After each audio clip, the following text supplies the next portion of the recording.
We're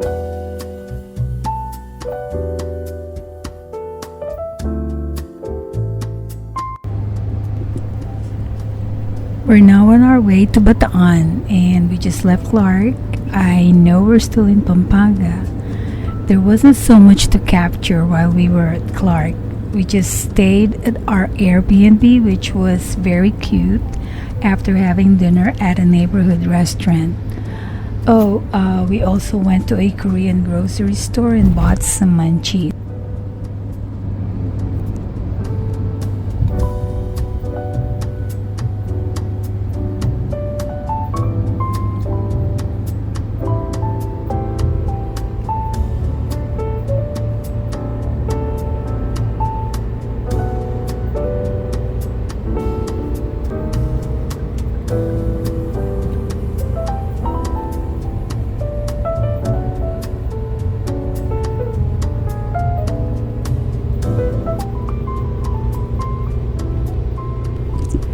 Ride along as we drive on the country's longest expressway called the South Clark Tarlac Expressway, or SCTX as the locals call it. There's not a lot of vehicles here, and it's so refreshing.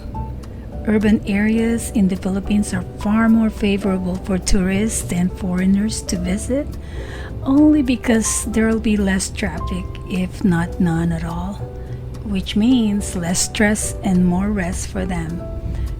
Just what you want when you're on a vacation. Yun yung malayo na yun.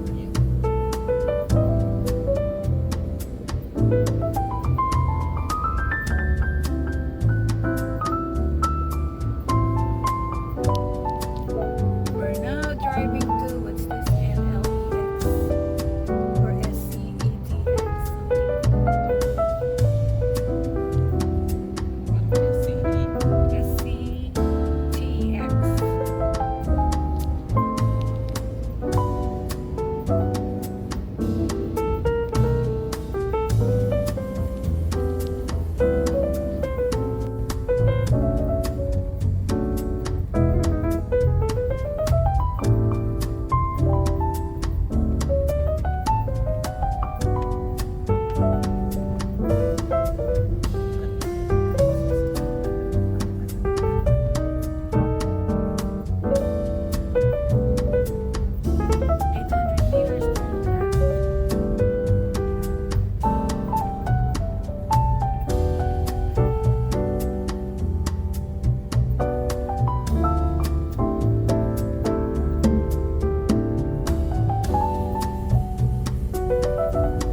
I'm not really sure of the name of this road.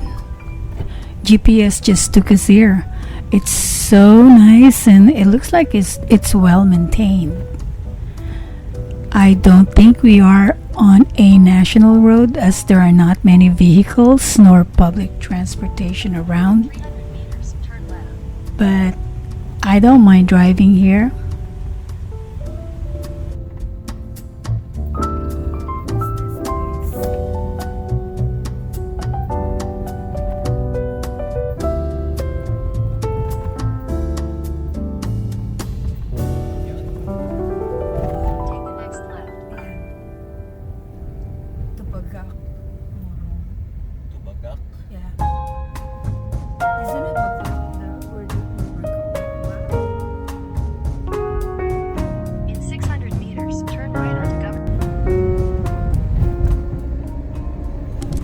Ooh, this is nice.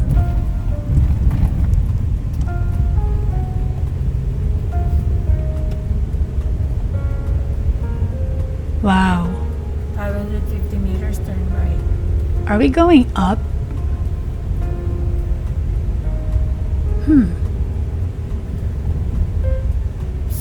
So narrow. Beautiful, isn't it? 400 meters. Looks like Santa Barbara.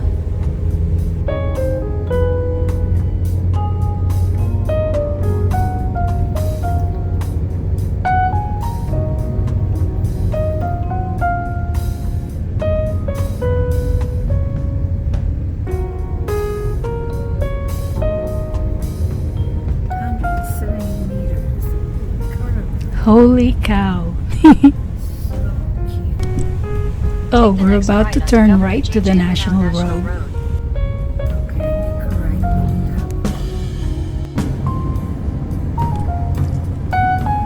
We're back to the National Road and we've already passed the Welcome to Pagak Arc, I think.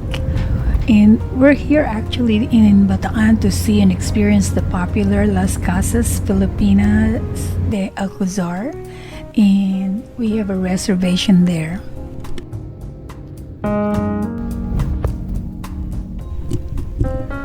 We finally got to the road to Las Casas.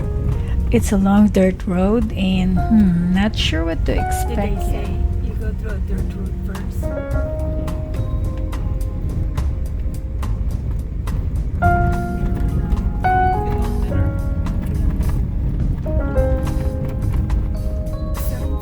Meters.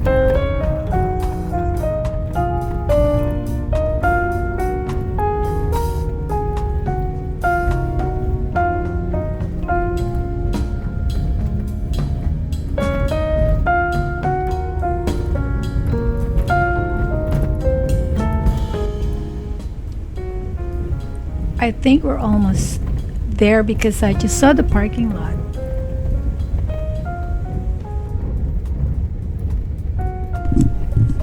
Just a little bit background of Las Casas. It is owned by a rich Filipino named Jerry Acuzar. He started this project in 2003 with a plan to rebuild Spanish colonial heritage houses to preserve the history of the old Philippines. Wow, isn't that something? Some passion for Filipino heritage. Well, this was just opened to the public in 2010.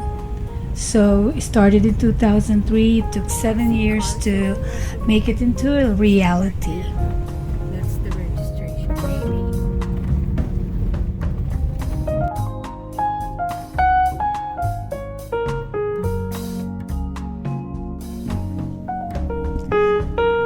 We finally got to our room, and this is our room. We're on the 3rd floor, and there's no elevator here.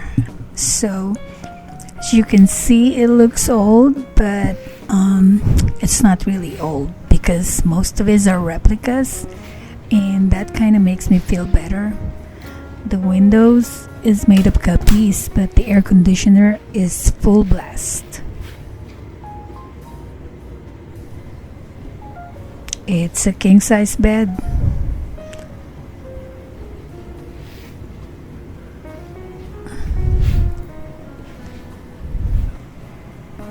Television we never got to use because we didn't have time.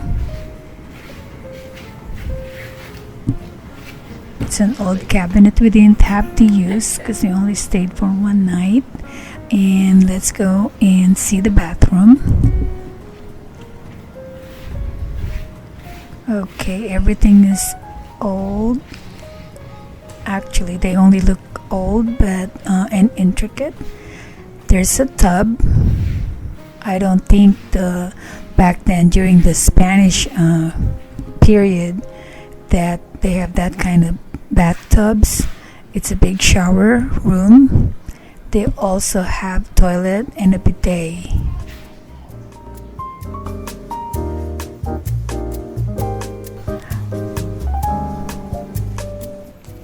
Now we're back to the hallway, and as you can see, there are 2 stairways and only one person at a time can fit through each one of them.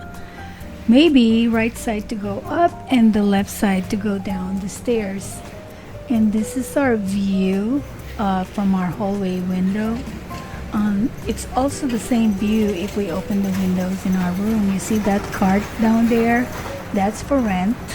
And the jeepney is free and it can take you anywhere within the Las Casas if you don't want to walk.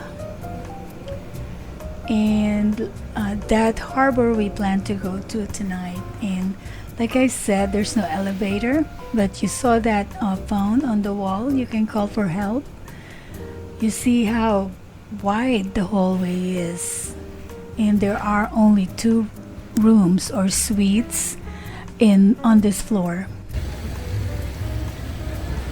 We decided to go to Nanay Maria to have Filipino food for lunch. And you can see this is a very nice building, and I think this building is called Casa Unizan from Quezon province, and let's see what they have to offer inside.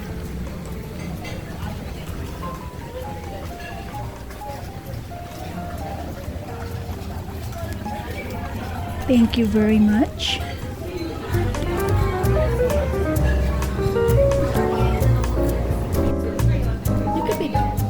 According to Wiki, this house used to belong to a Don Antonio Maxino. It was built in 1839 by Don Antonio himself, and this was located in Unisan, Quezon, and was claimed to be the first bahay na bato of the municipality. So in 2007, the half-ruined house was sold to Jerry Acuzar, who is the owner of this resort, by a remaining family member. And unfortunately, the rest of the Maxinos were massacred by Tulisans.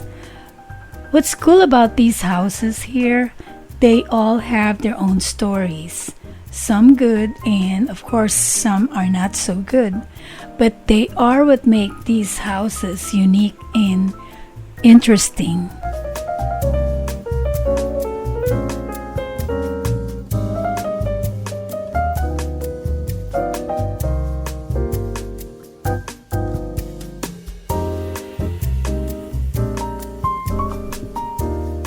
We had so much fun taking photos.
Now about the food.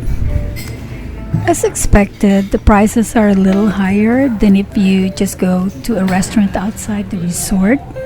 However, the convenience as well as the experience are well worth it.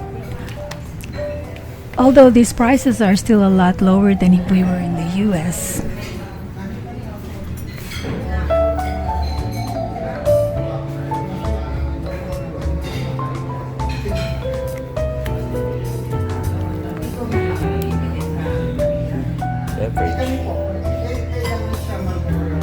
Ano gusto mo? Ito ba yung ano gusto mo?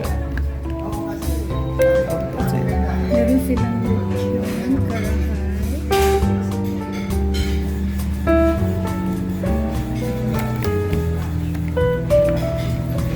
What is that? Deep fried? Deep fried pork belly with served with garlic vinegar and liver sauce.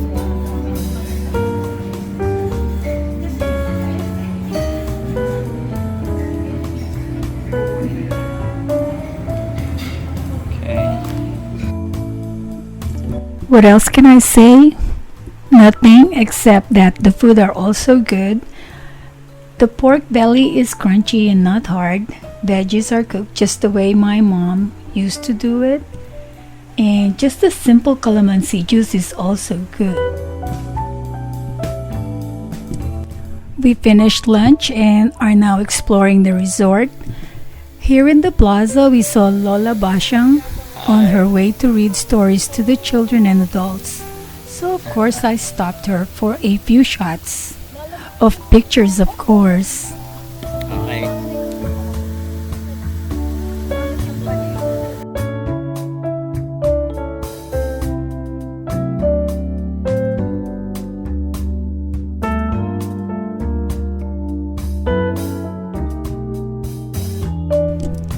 I remember listening to Lola Basyang's short stories when all the kids in our house would sit around the radio because it wasn't televised at that time. And Vicky says that in 1925, a writer wrote series for short stories under the title Mga Kwento ni Lola Basyang for a magazine. Here is a depiction of Palo Sebo. When it was fiesta time in our town, one of the games they had for the kids was have them climb up a greased bamboo, and whoever makes it to the top and able to grab the flag wins. Our brother Jesse always won.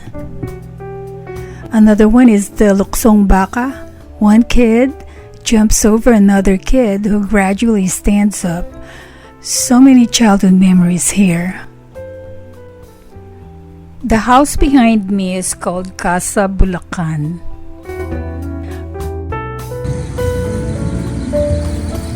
The houses are named after the locations where they were originally built.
We took the tram to go around the resort, and this is one of the free transportations they have for their guests. And now we're crossing one of the bridges. I think this is the longest bridge. And from here you can see the church. And all those houses lined up are available for rent. Some of them are so big that you can even rent for parties. And I think we're gonna go through the street where we are staying. That white line on my neck is sunblock.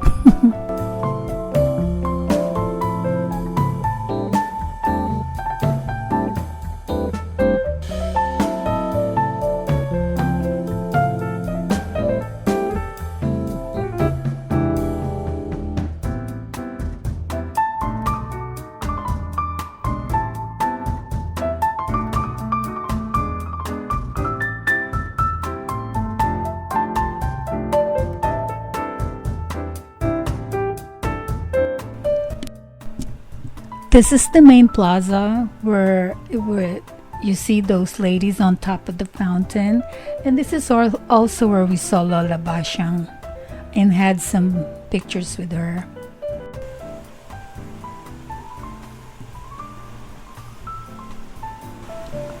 As you can see, the church is right over there. So this is now our street, and across from our building is the ocean.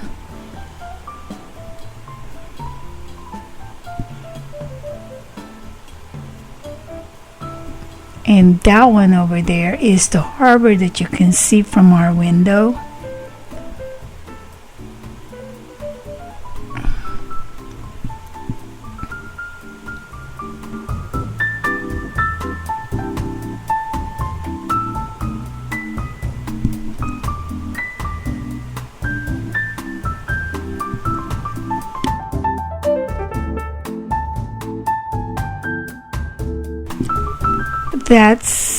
That's where we're staying. That's the door.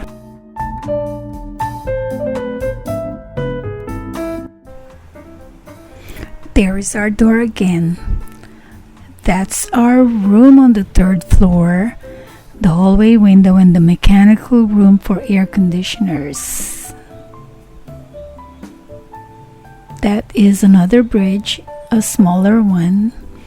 And all these rooms or doors in this building, that is the hotels,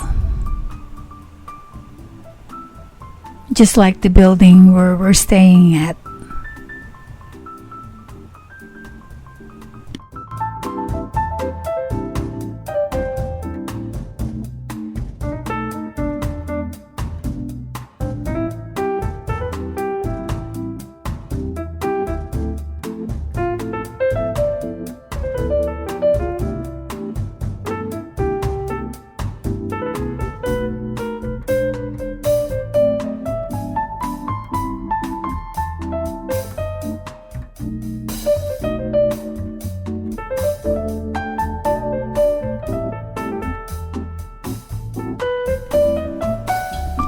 You don't have to worry about who's going to take your pictures, because everyone is happy to do it for you.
Let's go inside that unfinished church behind us.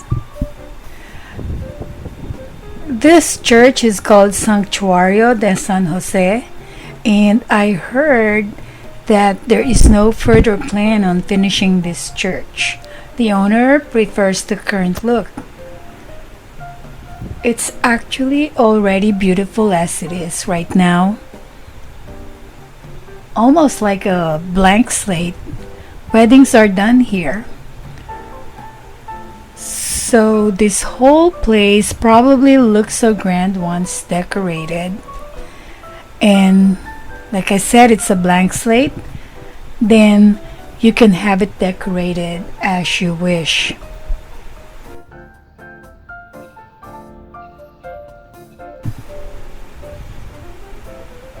The carvings on the wall are that's the 15th station. There's an altar in the middle. The windows are all open. No glass, but still, it looks pretty.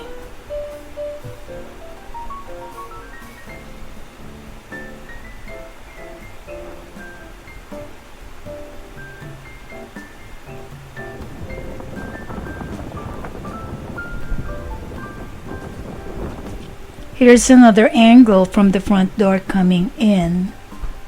You'll see the stations of the cross on each wall, each side of the wall.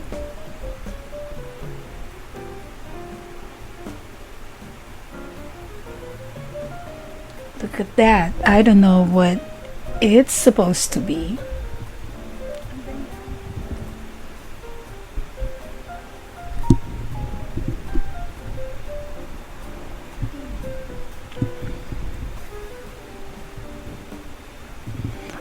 Imagine walking down the aisle here on your wedding day or your wedding anniversary.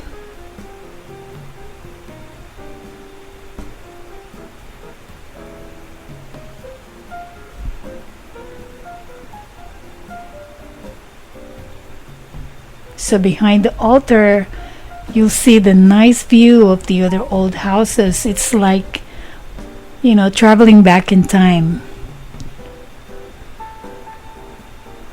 If you go outside, let's go walk outside and see how it looks out there. So, yep, it feels like you're floating. The church is floating on water. Look at all those houses.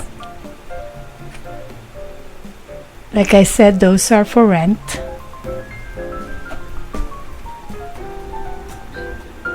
And here we are again with lots of pictures.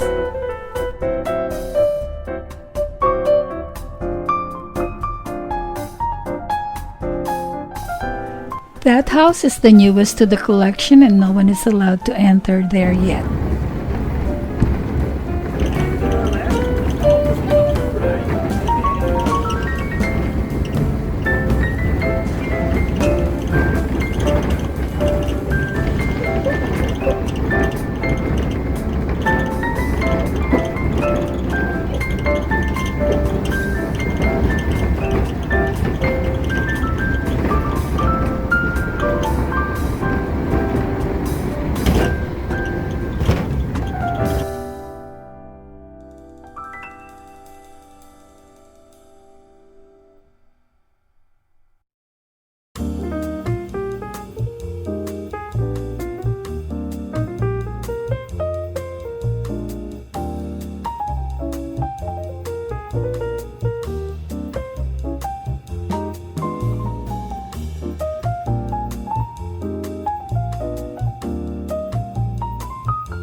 Right above me is Casa Baliwag. It's used to be owned by a Capitan Fernando Vergel de Dios, who had two wives, and a total of 21 kids in his lifetime. Anyway, it's now a hotel, part of the hotel, and it can accommodate 8 people.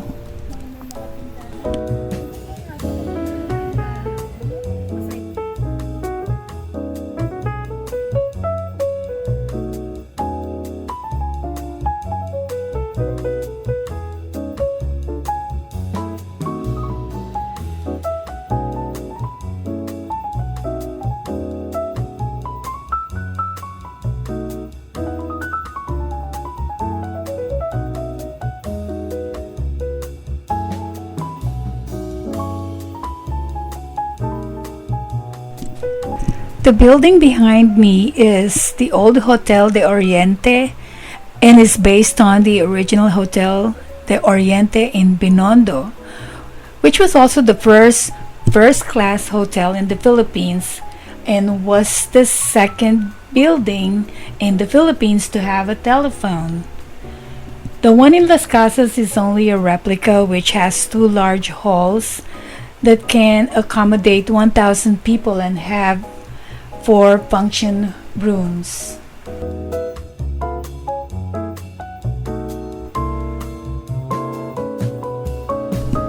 We're now waiting to witness Las Casas dancers showcasing some traditional Filipino dances.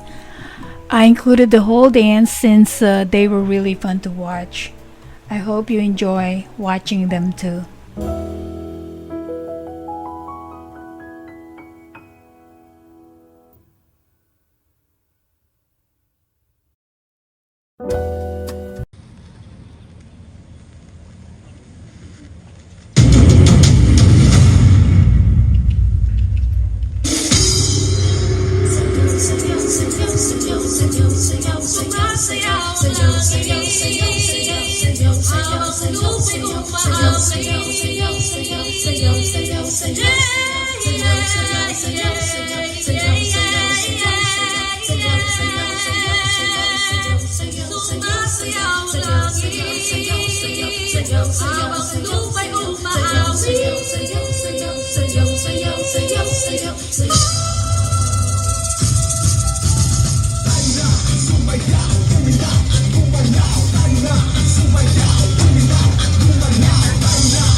aray ay inuri sa ilalim ng mga sayaw na Maria Clara.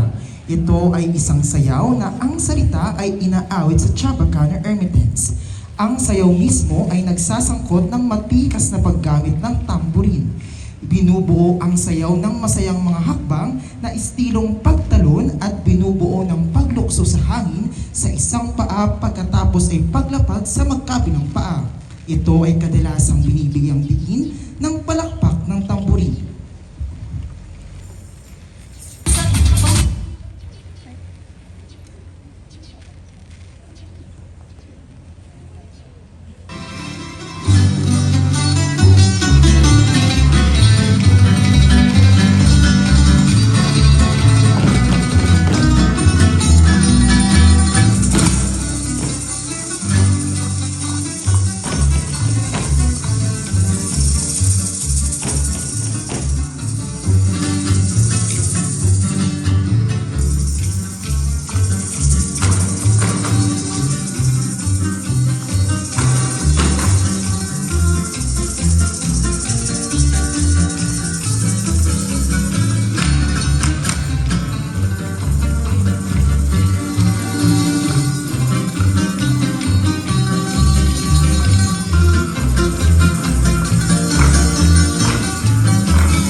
And as they grow in age and strength, they carry multiple parts. By the time a girl reaches in a marriageable age, she would develop grace and agility to balance heavy parts. The male dancer dresses as a rooster to attract the attention of the vain woman. He uses a colorful blanket that looks like a colorful blooms of a rooster to attract the maiden, while the other women leave the dance ground rhythmically. The main dancer continues to dance, showing off charm and poise.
It is a mock dance of the war between the Christians and Muslims over the lathi. It is composed of male dancers dressed in trousers and has half-empty coconut shells attached on their chest, backs, thighs, and hips. They touch each shell on their body to create sounds. Today, Maglalatik dance is being presented in some programs commemorating nationalism in honor of San Isidro Labrador, the patron saint of the farmers.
A popular Filipino legend states that this dance was first created by a young Filipina maiden dancer of Surigao del Norte named Kanang, who was considered to be the best dancer in Surigao province. While performing sibay, she got inspired by the music and decided to improvise dance steps borrowing from the movements of a duck. This unique dance was then named Itik-Itik since itik means duck in the local Tagalog language.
So this is the plaza at night. We can't stay and have our dinner yet since our riverboat ride is just about to start. We'll come back after the boat ride for sure.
I will not be speaking during our river ride because I want you all to enjoy the ride with us.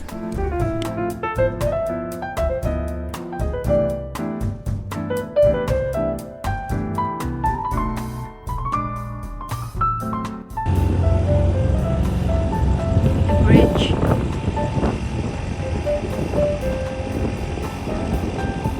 Malawak pala yung tubig. Paano nakakapunta doon?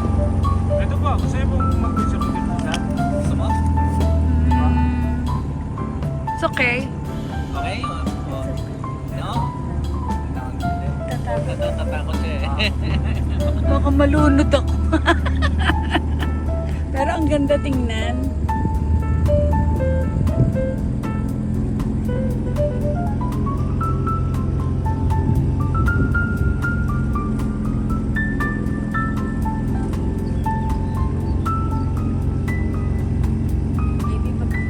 Maybe pagbalik.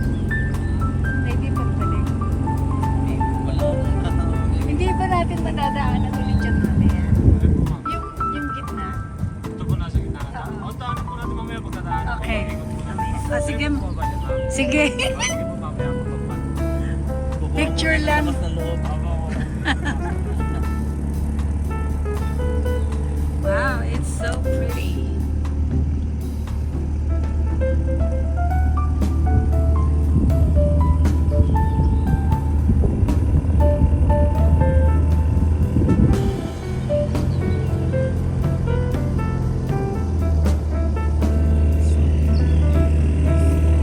Ito yung galing sa inyo Manila.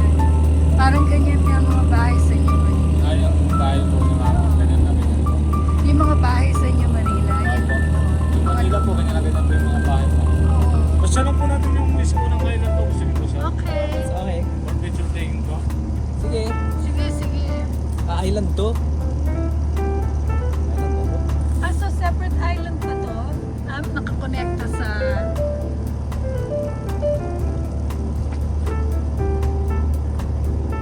I think nakakonect yung bridge. So para tayo nasa ano, nasa Italy.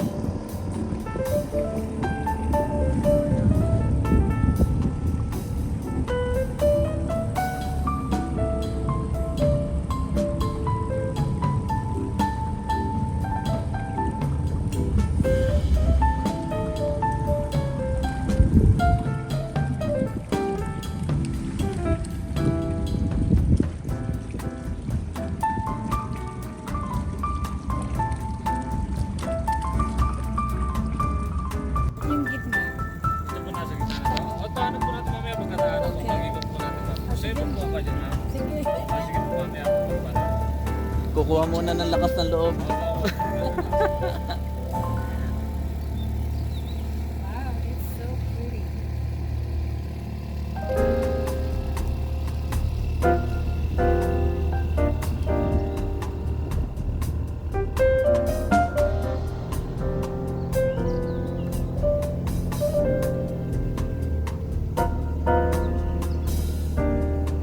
Ito yung galing sa inyo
sa lola ko, no, lola. Oh, wow. Wow. Parang bahay ng lola. Tingnan natin yung dining room niya. Ang ganda.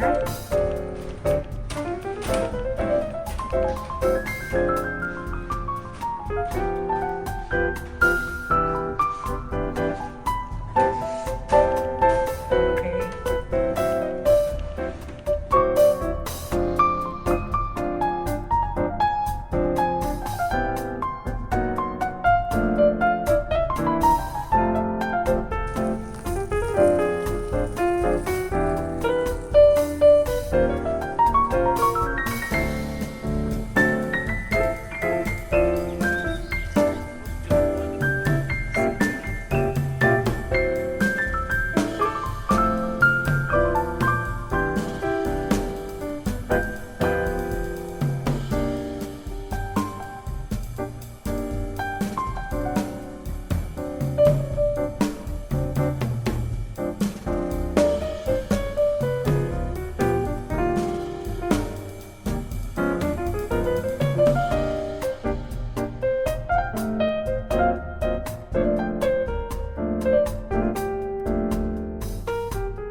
Ganyan kayaman yung mga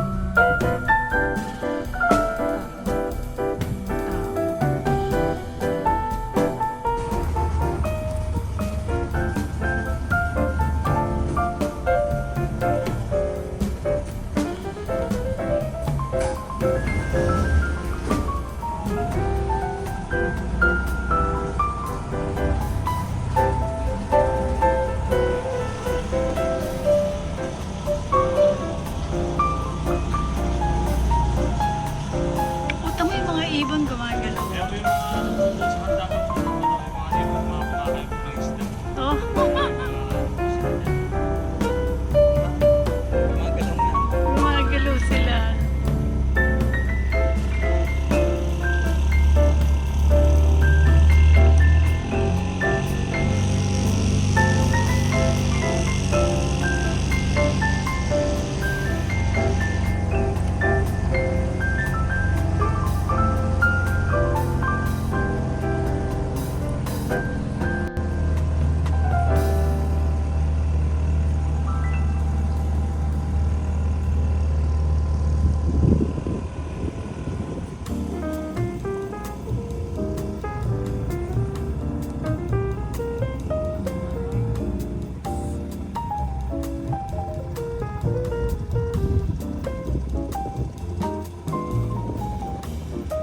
Parang si Cinderella yung bababa dyan. So siguro, pero wala naman sa tubig yung mga bahay na yan, di ba? Wala. Wala. Hindi Yung isa, lang po ang dabang nasa tapo. yun talaga nasa tubig yun. Kaya ginitna po siya sa tubig. Ah. Kaya hagdanan niya baba talaga sa yaman. Kaya rin daw po may sarili daw po siya po. Parang sinusupply yung pinag-palengke niya po. Nabili niya po ng mga kailangan po ng bahay. Ibon, no?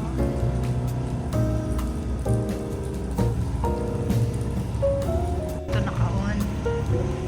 Mga ilang taon siya? Mga 67. Mamaya, makakakolekta ko siguro. Yung iba, kotse kinukolekta eh.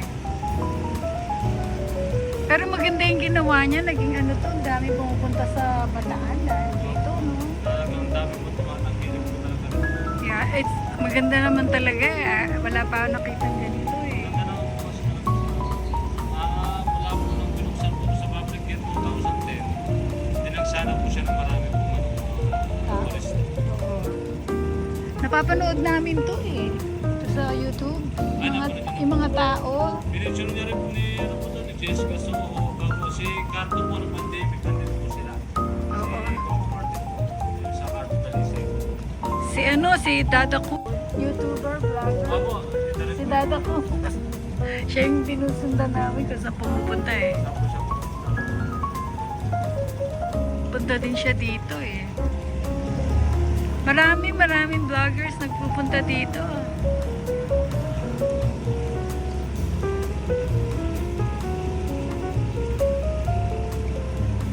Ang maganda dito, talagang river, kaya amoy dagat. Ang promise na po, ito po yung tinatawag ko na tubig, alaba.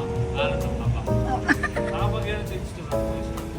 Sasabihin ko na ito, pwede mag-heritage tour. Ano po yung story po ng ilo? Kaya promise na po siya, tawag ko dito, alaba. Alat ng papa. Oh, ganon. Ganon. At saka yung maalat. Dagat na alat.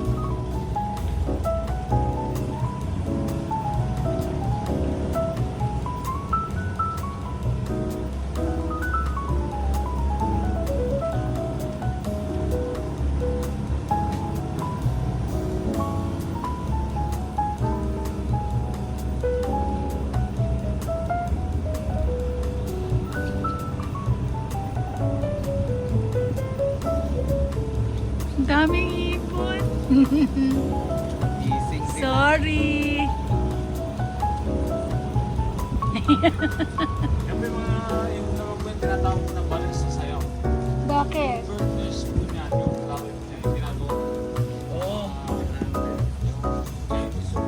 Oo. Yung sweetness. Hindi ko alam yun ah. Anyway, Paano ginagawa pinapatay sila? Hindi. Hindi po, yung naalala ko yung pinakalaway daw. Paano Nagiging nakukuha? Parang ano, nagiging ano, pansit. Parang ganun. Paano kinukuha?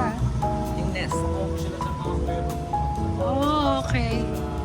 Pero hindi nila pinapatay yung ibon. Hindi. Pangalawang beses na sa buong buhay ko pagka natayan nga ako. Swerte yun. Wow.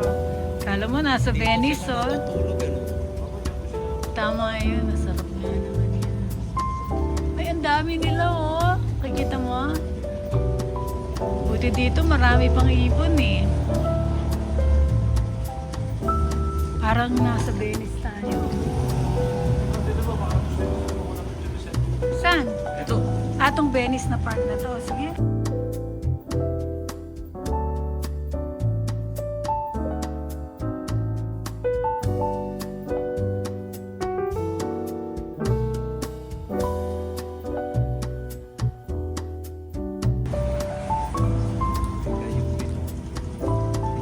Chinatown. Ito, mga hotel rooms po ito, ma'am, sir. Mga hotel na to. Ito ang check-in, ma'am. Sa ano bang pangalan mo? Nasa beachfront eh. Ay, ito po, picture front po ito. Oh, ito ba yung likod mo? Baka ganyan yung likod nito. Ay, ito yung likod. Nasa harap kami. Ako, picture front po ito, ma'am. Pagka, nandito po kayo. Baka nga. Anong number po ba na? Oh, 661. 26 po. Oo. Ay, dito nga po yun. Ayan yun. Hindi pa natin na-explore.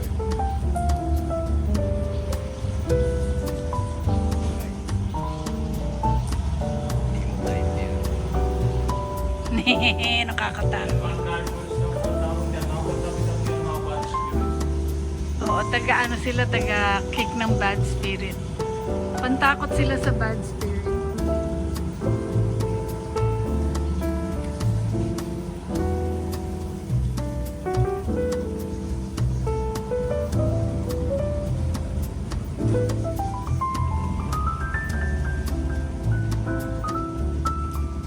Talagang parang nung araw eh. Ito, balcony ah.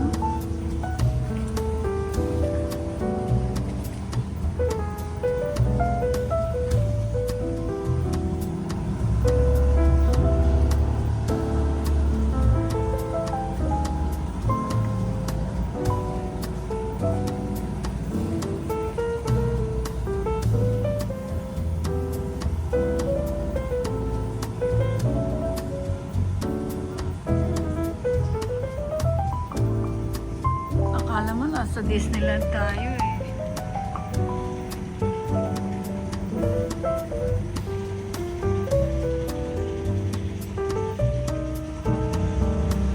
Kailangan po ito rin po. Diyan lang po nagtatag po yung mga magkasintahan.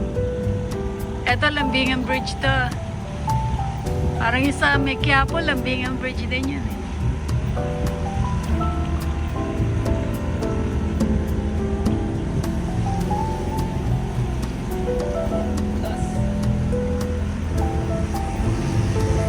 Eh, butas.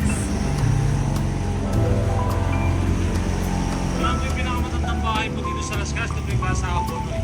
Galing po siya nakabono yung Bataan. Eto, siya ang pinakamatandang bahay. Ano yung hotel? Hindi. For viewing lang? Hotel ba yan? Hindi. For viewing na lang din po siya ma'am. Okay. Hindi na pwedeng tulugan, ano?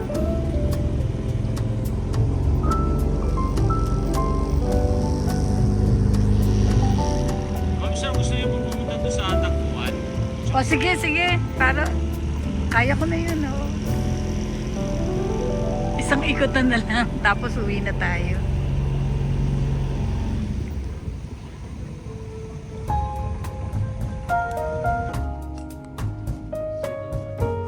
Videoing, yeah.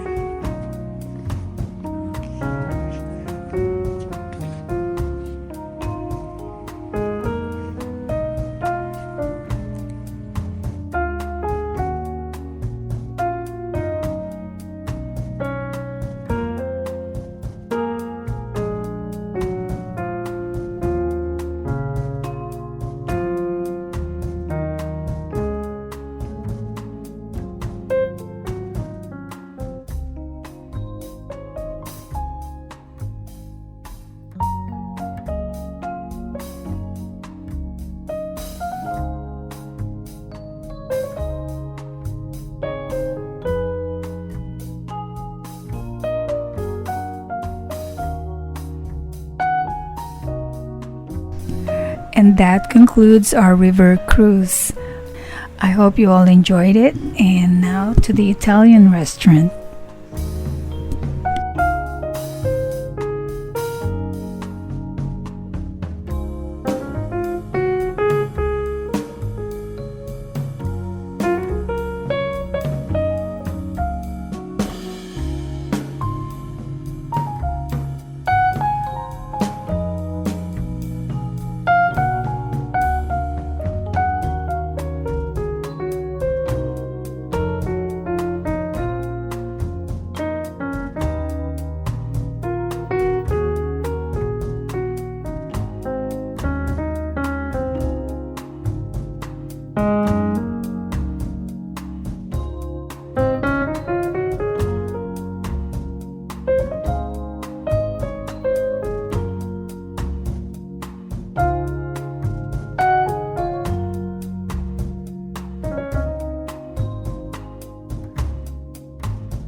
It's from Italy.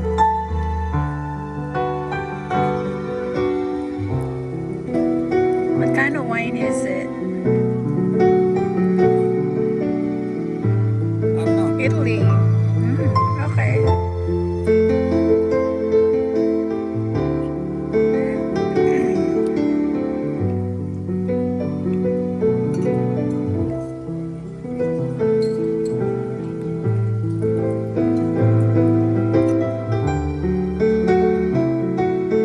Thank you.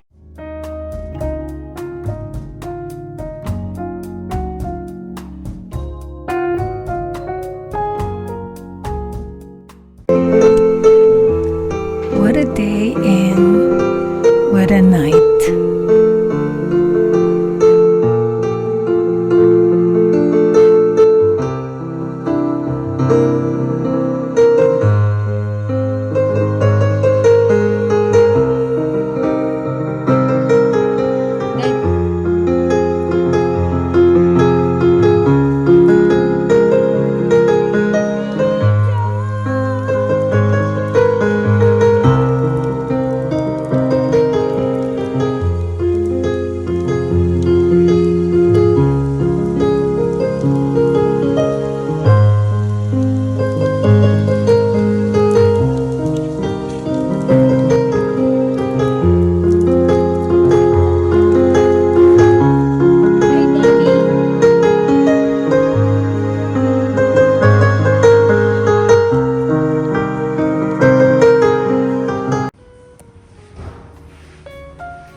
What a good morning.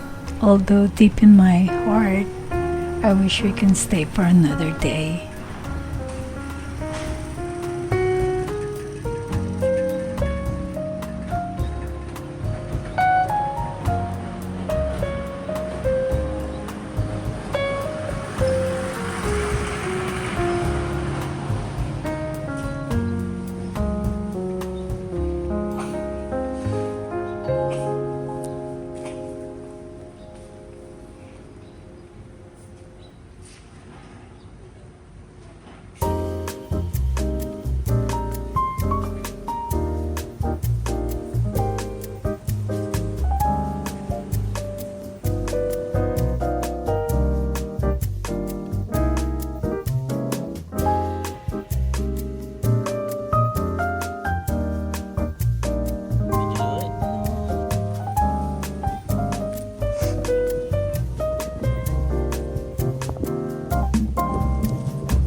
Yeah, I see you.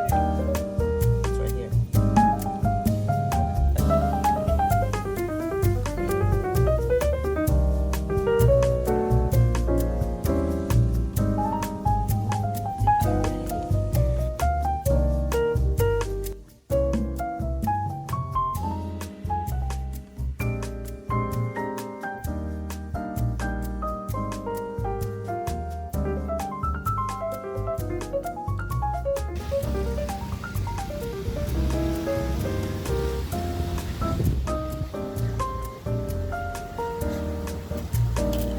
Ay.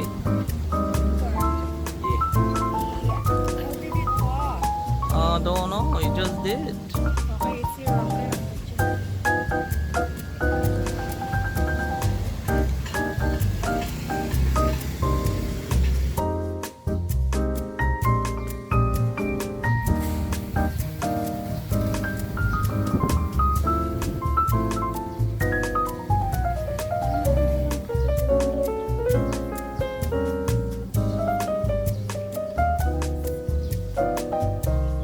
He showed it to us at the corner.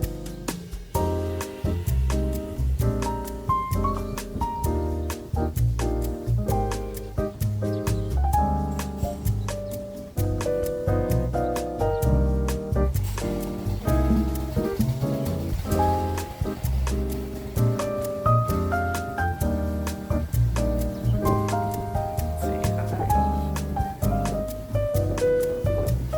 Okay, I'm gonna stick my hand out. Hopefully my phone doesn't drop.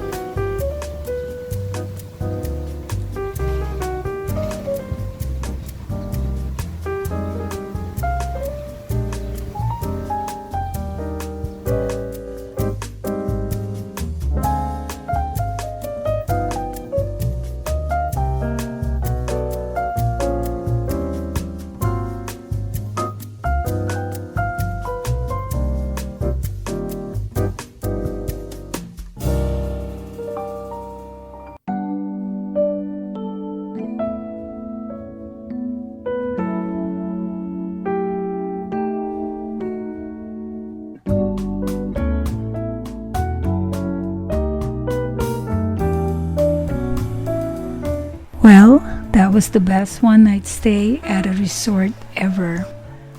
I wish we stayed longer. I purposely made a one-night reservation thinking, what's so big deal about old houses? Now I want to go back here someday and maybe stay longer.